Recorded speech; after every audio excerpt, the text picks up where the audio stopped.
जब महंत शोभानंद भारती जैसे महापुरुष प्रकट हो जाते हैं तब ये महाकुंभ होता है। सबकी हिम्मत नहीं है, सबका संबल नहीं है, सबके साथ में इतनी शक्ति नहीं है कि वो इतना विशाल यज्ञ कराएं और समस्त तीर्थों को और धामों को बुलाएं। बहुत बड़ी पूर्व जन्म की कोई तपस्या है,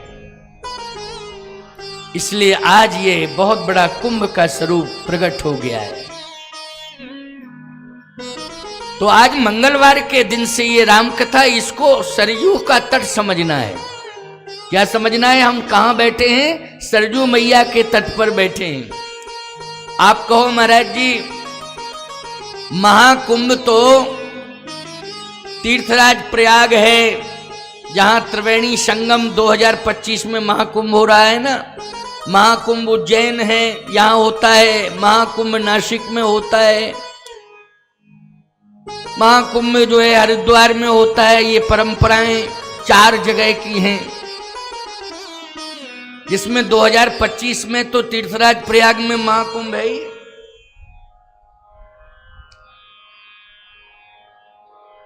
तो मैं एक बात आपको बता देना चाहता हूं, गंगा, यमुना, सरस्वती ये तीनों यहां आ गए हैं और हम कथा रामचरितमानस रामायण के माध्यम से सिद्ध करेंगे। और मेरी बात को कोई चैलेंज नहीं दे पाएगा, क्योंकि रामायण में लिखा है। आज ही आपको गंगा जी मिलेंगी रामायण की कथा में।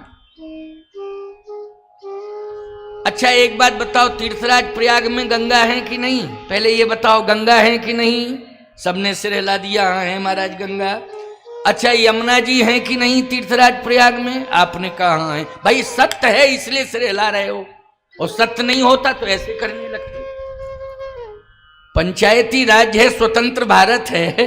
बोलो भाई हम क्या बिगाड़ लेंगे आपका? आप सत्य होगा तभी स्वीकार करोगे, सत्य नहीं होगा तो कह दोगे सत्य नहीं है, इसलिए हम मना कर रहे हैं, हम स्वीकार नहीं कर रहे हैं। लेकिन सत्य है इसलिए आप स्वीकार कर रहे हैं।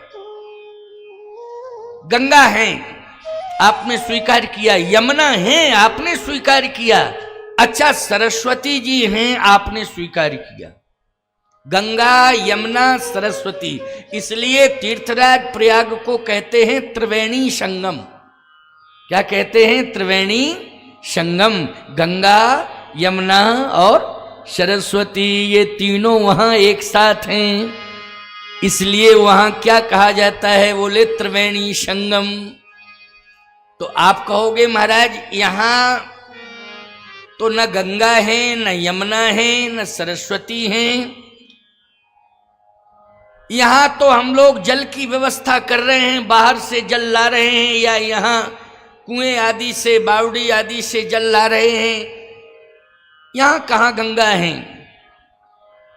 गंगा है। यहां पर भक्ति का वातावरण बना हुआ है। बोलो बना है कि नहीं बना है? अब तुलसीदास जी ने सरजू के तट पर लिखा है क्या कि जहां पर भक्ति का वातावरण बन जाए वहीं पर राम भक्ति की गंगा प्रकट हो जाती है।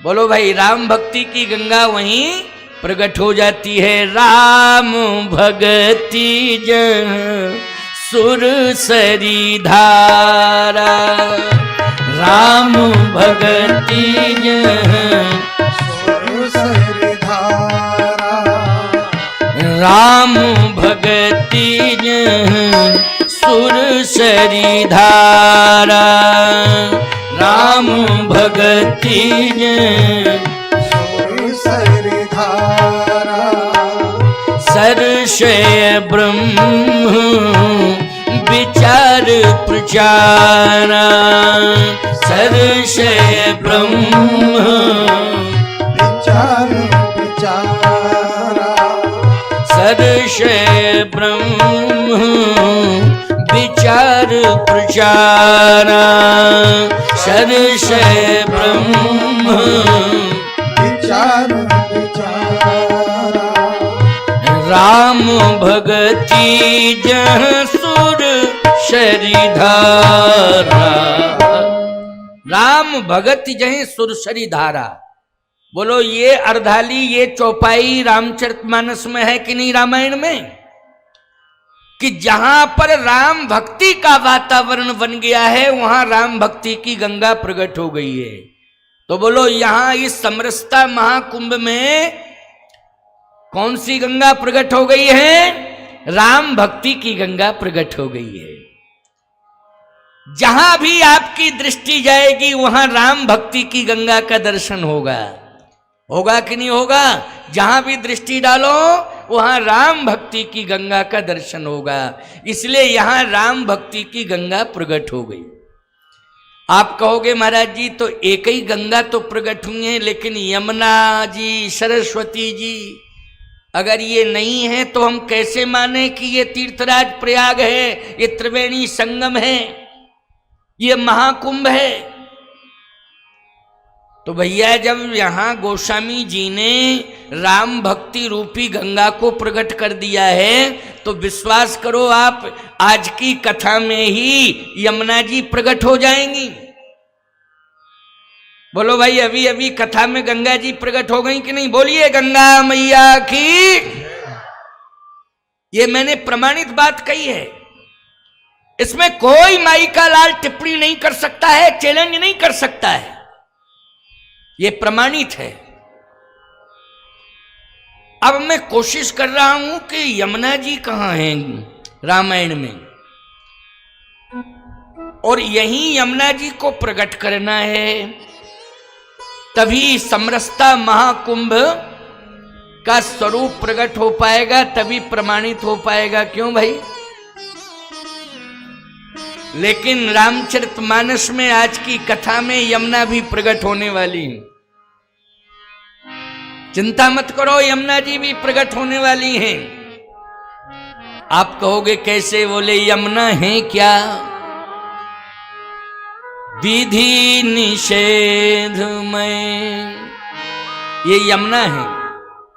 विधि निषेध में कली मलि हरिणी, ओ करम कथा रवि नंदनी बरणी। यमुना जी कहते हैं रवि नंदिनी मानी सूर्य पुत्री। यमुना जी हैं रवि नंदिनी, करम कथा रवि नंदनी वर्णी, ये सूर्य पुत्री हैं। ईमानदारी के साथ बताओ, कर्म कथा आपका कर्म ही यमुना है। आपकी भक्ति जो है यहां इस समरसता महाकुंभ में ये गंगा है, और आपका कर्म जो समर्पित हुआ है इस महाकुंभ में समरसता के, यही यमुना है। कर्म कथा रविनंदनी वर्ण। अब आप देख रहे हैं ये इतना बड़ा परिसल जो राम कथा मंडप तैयार हुआ है, बोलो ये बिना कर्म के हुआ है क्या? बिना कर्म के हुआ हो तो बता दो। अच्छा, इसके पहले मैं आपसे एक बात बताऊं, इतने यज्ञ मंडप एक साथ तैयार हो गए हैं, ये किसके माध्यम से तैयार हुए हैं? जल्दी बोलो। ये कर्म के माध्यम से। तुम सबने कर्म किया है तभी कर्म का फल दिखाई दे रहा है कि इतने यज्ञ मंडप एक साथ बोलो तैयार हो गए कि नहीं हो गए? 2100 यज्ञ मंडप। कितने यज्ञ मंडप तैयार हुए हैं? 2100 यज्ञ मंडप। बोलो ये किसके प्रभाव से तैयार हुए हैं? ये कर्म के प्रभाव से तैयार हुए हैं। अगर तुम सबने सामान न जुटाया होता, ये बांसवल्ली कांस की व्यवस्था न की होती, मेहनत परिश्रम न किया होता, अच्छा तो बोलो 2100 मंडप तैयार हुए होते? ये कर्म से हुए। एक बात आपको बताएं, इतना विशाल यज्ञ जो संपन्न होने जा रहा है, शुरुआत उसकी हो रही है समरसता महाकुंभ की शुरुआत। मैं आपसे पूछना चाहता हूं, इसके लिए तन मन धन बोलो तीनों आपने समर्पित किए कि नहीं किए? जिसके पास जैसी इच्छा श्रद्धा रही, तन मन धन अच्छा बोलो, धन कहां से पैदा हुआ? अगर तुम किसान हो तो खेत में तुमने ट्रैक्टर चलाया, हल चलाया कि नहीं चलाया? बोलो, तुमने अपना पसीना बहाया कि नहीं बहाया? बोलो, मेहनत की कि नहीं की? तो उस मेहनत से तुम्हें धन मिला कि नहीं मिला? तो धन कहां से आया? तुम्हारे कर्तव्य से आया है, तुम्हारे कर्म से आया है। वही कर्म से तुमने धन को अर्जित किया और समरसता महाकुंभ में लगा दिया है। यही है कर्म की यमुना, यही कर्म कथा रविनंदनी वर्णी। यह है कर्म का स्वरूप। जहां भी देख रहे हो वहां विशाल मंडप, जैसे राम कथा मंडप, भोजन प्रसादी के लिए अलग से मंडप तैयार किया गया है, ये देवताओं के लिए अलग से मंडप तैयार किए गए हैं, भोजन प्रसादी के लिए अलग से मंडप, राम कथा के लिए अलग से मंडप। बोलो, ये रचना है कि नहीं? ये क्या है? ये सब महाकुंभ की रचना है प्यारे। तो आज इस रचना के माध्यम से इसमें कर्म का समर्पण हो चुका है, इसलिए इस समरसता महाकुंभ में कर्म रूपी यमुना प्रकट हो गई हैं। बोलिए यमुना मैया की। कोई भी माई का लाल टिप्पणी नहीं कर सकता है, याद रखना। ये सोशल मीडिया के माध्यम से मेरी बात लाखों लोग सुन रहे हैं, लेकिन वो टिप्पणी नहीं कर सकते हैं कि आपने यमुना को कैसे सिद्ध किया है। मैंने कर्म रूपी यमुना को रामायण के माध्यम से सिद्ध कर दिया है। विधि निषेधमय, विधि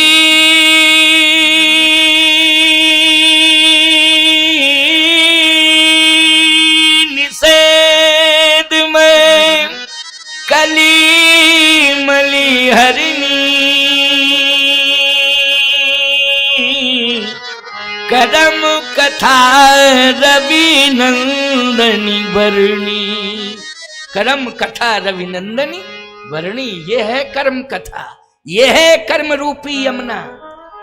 बोलो भाई, कुंभ महाकुंभ को मैं सिद्ध करता जा रहा हूं कि नहीं करता जा रहा हूं? नहीं केवल कहता जाता समरसता महाकुंभ, समरसता महाकुंभ। अरे महाकुंभ तो तब सिद्ध होगा ना जब गंगा यमुना सरस्वती तीन आ जाएं, तीनों आ जाएं, तब महाकुंभ सिद्ध होगा प्यारे। और आज मैंने दो पवित्र नदियों को राम कथा के सत्र में, प्रथम दिवस के सत्र में महात्म में ही सिद्ध किया है। राम भगति जहीं सुरसरी धारा, यह है राम भक्ति रूपी गंगा यहाँ, और कर्म रूपी कर्म कथा रविनंदनी वर्णी, कर्म रूपी यमुना। अब कोई कहे सरस्वती जी को कहां से लाओगे?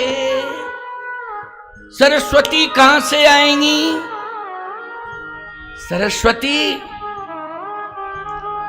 अच्छा तुम सभी बताओ ईमानदारी से, ये जो मैं बोल रहा हूं ये किसकी कृपा से बोल रहा हूं? बोलो, सरस्वती जी की कृपा से बोल रहा हूं कि नहीं बोल रहा हूं? सरस्वती जी, बहुत से लोग बैठे बैठे यहां कह रहे होंगे कि सरस्वती जी स्वयं बोल रही हैं। बोलो, ये भी अनुभव कर रहे होगे आप? स्वामी जी की वाणी से तो सरस्वती जी निकल रही हैं, ये सरस्वती की वाणी है। अब विचारवान श्रोताओं, बिना सरस्वती की कृपा के एक शब्द नहीं निकलता, चाहे जितनी कोशिश कर ली जाती। तो आज समरसता महाकुंभ के श्री राम कथा के प्रथम सत्र की कथा में जो आज कथा का प्रवाह चल रहा है, यही सरस्वती मैया का दर्शन है। इसी से सरस्वती मां प्रकट हुई हैं। बोलिए सरस्वती मैया की। ये कथा का वाचन ही, प्रवाह ही सरस्वती का स्वरूप है। अब बोलो, गंगा यमुना सरस्वती, अब तीनों बोलो समरसता महाकुंभ में आज प्रकट हो गए कि नहीं हो गए? अब आप कहोगे महाराज जी, तीर्थराज प्रयाग में है अक्षय वट। अक्षय वट, अक्षय वट कहां है? यहां इधर उधर दृष्टि डालोगे तो वट तो मिल जाएंगे। वट मानी बरगद, बरगद होंगे, एक दो बरगद हो सकते हैं भाई, मैंने पूरा पता तो नहीं है मुझे, लेकिन हाँ हो सकते हैं खोजने पर। आप भी कह रहे हो हाँ महाराज, वट तो हैं, बरगद हैं। लेकिन अक्षय वट, सावधानी से मेरी बात को सुनना, अक्षय वट है क्या? बोले बट विश्वास अचल निज धर्मा, बट विश्वास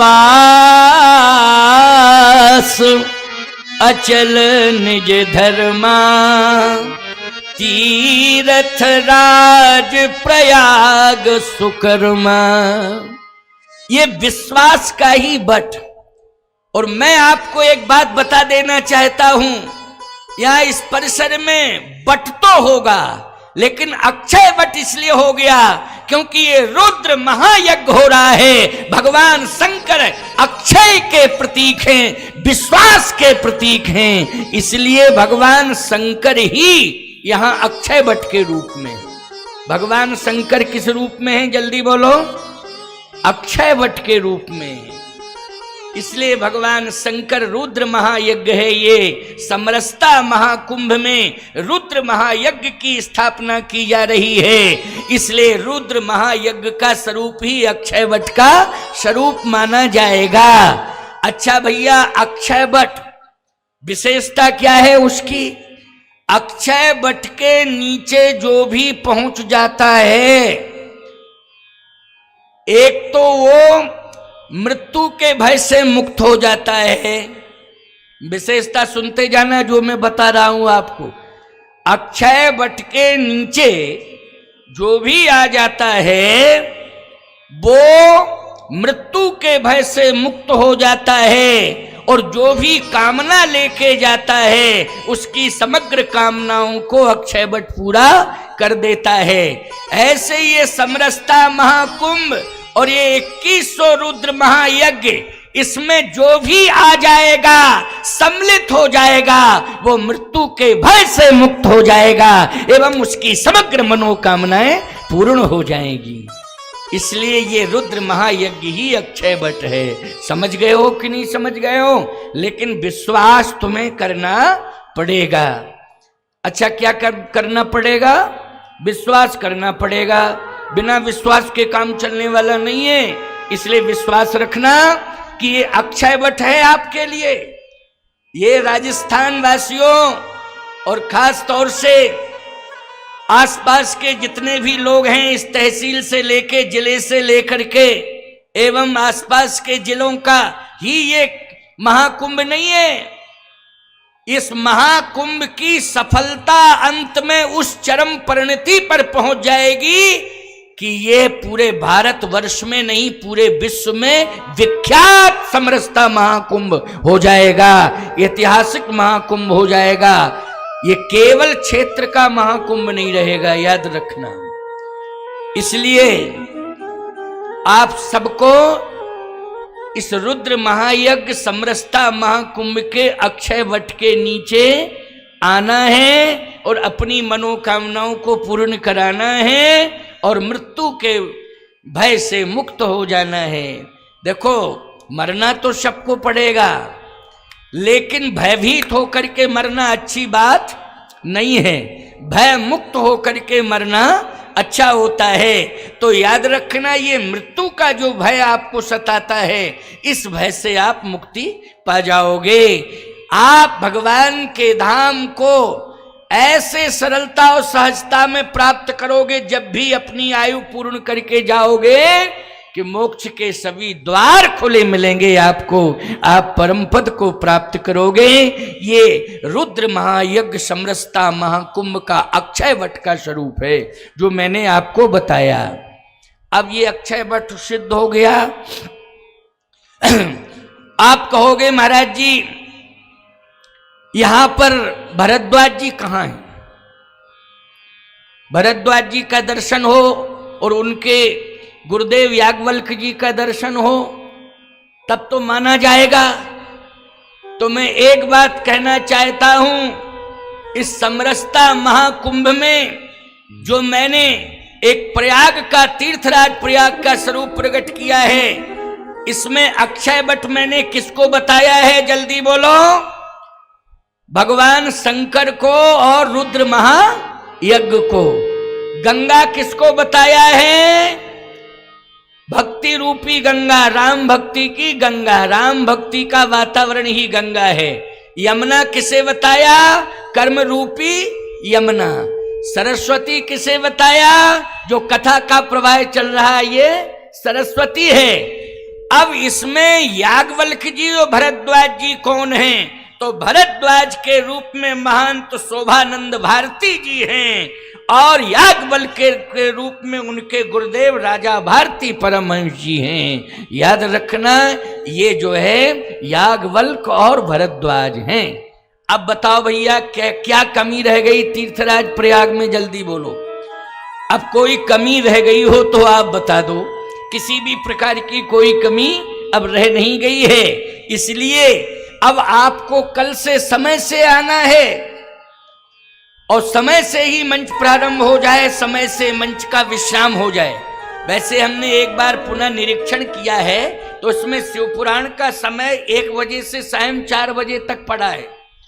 अच्छा, इसमें जो 12 बजे से 4 बजे लिखा है ये समरसता महाकुंभ संत सम्मेलन का समय पड़ा है और संत सम्मेलन 18 मई से प्रारंभ होने जा रहा है। 18 मई से संत सम्मेलन होगा, 18, 19, 20, ये 3 दिन का समरसता महाकुंभ संत प्रवक्ता ये महासम्मेलन जो संतों का होगा। इसमें रासलीला का समय 8 बजे से 11 बजे पड़ा है और शिव महापुराण का 1 बजे से शाम 4 बजे और श्री राम कथा का भी 30 अप्रैल से 8 मई 1 बजे से 4 बजे तक है। लेकिन मेरे मुख से 12 बजे निकल गया है तो आप 12 बजे यदि आ जाएंगे तो ये विश्वास के साथ कह रहा हूं कि मैं उदारता का परिचय दूंगा, आपको निराश नहीं करूंगा। आप यदि समय से आएंगे 12 बजे तो हम भी पूरा प्रयास करेंगे कि 12 बजे आ जाएं, लेकिन आपको आना पड़ेगा पहले, है ना? आपको आना पड़ेगा। और मेरे ये जितने भी संगीतकार हैं ये पहले आ जाएंगे 12 बजे, ये ठीक 12 बजे आ जाएंगे, हम 12:30 बजे तक, क्योंकि वहां से चलेंगे थोड़ा सा दूर पड़ जाता है ना, 10 किलोमीटर है जहां हम ठहरे हैं। कहाँ ठहरे हैं? कृष्णा महाविद्यालय जालूकी नगर में, कृष्णा महाविद्यालय जालूकी, जहाँ मेरी पहले कथा हुई थी, बहुत विशाल कथा वहाँ एक बार हो चुकी है महाविद्यालय में। कुछ लोग इधर से जाते थे ना, लक्ष्मणगढ़ से कथा सुनने के लिए जाते थे, तो वहाँ मेरे ठहरने का प्रबंध किया गया। बड़ा सुंदर प्रबंध है, लगभग 8-10 किलोमीटर पड़ जाता है, तो इसलिए मुझे आने में आधा घंटे लग जाएगा। अभी तो मैं जाम में फंसा रहा, यहाँ काफ़ी ट्रैक्टर ट्रालियाँ साधन वाहन यहाँ से लोग गए होंगे, तो वहाँ मेरी गाड़ी निकल नहीं पाई। कोई बाईपास मार्ग बताना भाई तो उसमें आसानी से, क्योंकि कल से अब भीड़ बढ़ेगी दर्शनार्थियों की और कथा श्रवण श्रोताओं की, तो हो सकता है कि मार्ग छोटा पड़ रहा हो, तो कोई रास्ता अगर दूसरा हो तो फिर मैं साइड से रास्ते से भी आ सकता हूँ, वो समझ लूँगा, कथा की बात समझ लूँगा।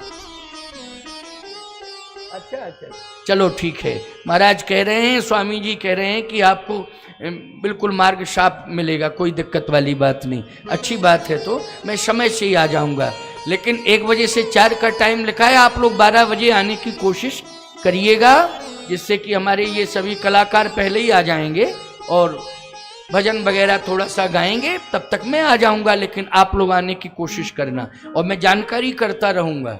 फिर देखता हूँ आपकी श्रद्धा भक्ति कितनी है, कि आपने कितने मेरे वचनों का अनुपालन किया है, समय का कितना ध्यान रखा है, ये मैं स्वयं महसूस करूँगा।